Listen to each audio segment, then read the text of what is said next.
Hello, hello, hello.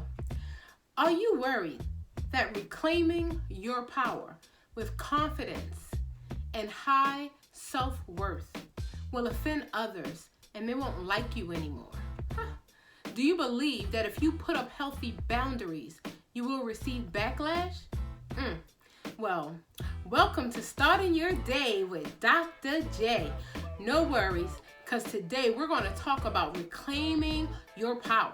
See, once you learn to reclaim your power, you will also learn to tolerate the repercussions. Actually, I would not be surprised if it will become humorous to you when you see people's reactions when you reclaim your power. You will wonder why you have allowed others for so long to manipulate you for their own purposes. So we're going to reclaim our power this year, and we're going to walk in our own personal power. Now, number one, how will we do that? Identify the people in your life who have taken your power. Or rather, and more truthfully, identify the people in your life who you have allowed to take your power, who you have given up your power to. Are there people, friends, co-workers, even supervisors, even people that you supervise? They've learned to manipulate you and make you feel a certain type of way to the point where you become reluctant to standing up for yourself. Identify those people and learn how to deal with them. Number two, reframe your language. Instead of saying, my boss makes me mad, or instead of saying, my mom makes me feel bad about myself, she's always so critical of me. First of all, no one can make you mad and no one can make you feel bad. It's impossible. It is a choice. You have to decide to become upset. Okay? So let me tell you a story. When my son was in the 3rd grade, the teacher called me and said he's constantly getting out of his seat. She's having a problem with him in the classroom. I went to the school. I saw my son running around the classroom. I said, son, get over here. And I said, son, what are you doing? It's not my fault, Mom. Johnny is chasing me. Johnny is making me run. I said, son, sit down. I said, now, can anyone chase you if you're standing still? Of course not.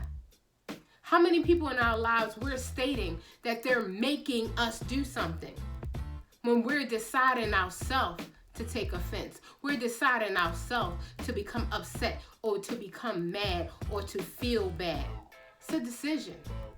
No one can make you feel any type of way. So don't give away your power. Reclaim your power. So reframe your language. Instead of saying, my boss is making me mad, you can say, my boss's behavior is inappropriate. So I'm super excited that although I'm working here, I'm bettering myself and I'm developing myself personally, and I'm investing some of the money I'm making here so that I can start my own company.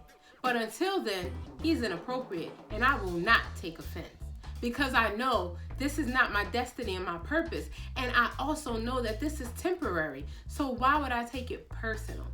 Get excited. Doesn't that feel more powerful? And instead of saying my mom makes me feel bad, she's so highly critical of me, you can say, I know my mom loves me very much. She just doesn't know how to communicate with me. I'm an adult now, but that's okay. She doesn't mean any harm. She's not malicious.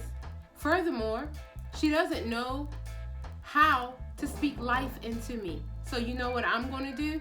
I'm going to grow through what I go through. So I'm going to make sure when I talk to my children that I'm not real critical, and I don't try to make them feel bad. But I'm going to make sure that I edify them. I'm going to make sure that I praise them every single chance that I get. I catch them doing something right because I want them to feel good about themselves. Get excited. Isn't that more powerful? Instead of you ducking your mom's calls and ducking her around the holidays, you know she don't mean no harm. The next thing, think before you act. Please take deep breaths. Distract yourself. Even excuse yourself from the room if you need to. Don't ever say, someone made me so angry that I had to yell. They made me so angry I had to use profanity. They made me so angry I had to become violent. It's not true. You made a decision and you made a choice to act that way because you cannot control your own emotions. No one outside of you has power over you. You have 100% power over yourself. So this year, we're going to retain our power. Get excited. Isn't it a beautiful thing that retaining your power is 100% in your control? But this is the great thing. In order to retain your power, it means that you already have it. You already have your own personal power. Now, the final thing I want to share with you is to evaluate feedback critically. Listen, every single feedback that you get, it is not to be critical of you. It is not to harm you. It is not to hurt you. And listen, every single feedback that you get, it is not to increase you. Some people are going to give you feedback because they want to see you do better.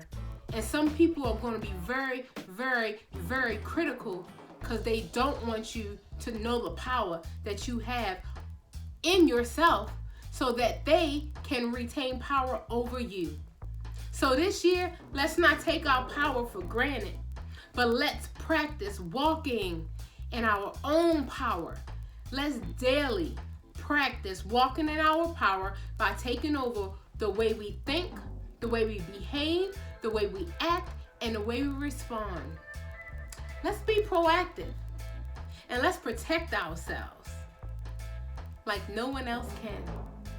The beautiful thing is that we are all powerful, we are all great, we are all phenomenal. We just have to learn to walk in our own power. And just like I tell you every single week, you already know what to do because it's useless to be useless, but it's magical to be magical. It is so petty to be petty, but it's valuable to be valuable. You already know what to do. Why don't you have an amazing, powerful day on purpose? See you tomorrow.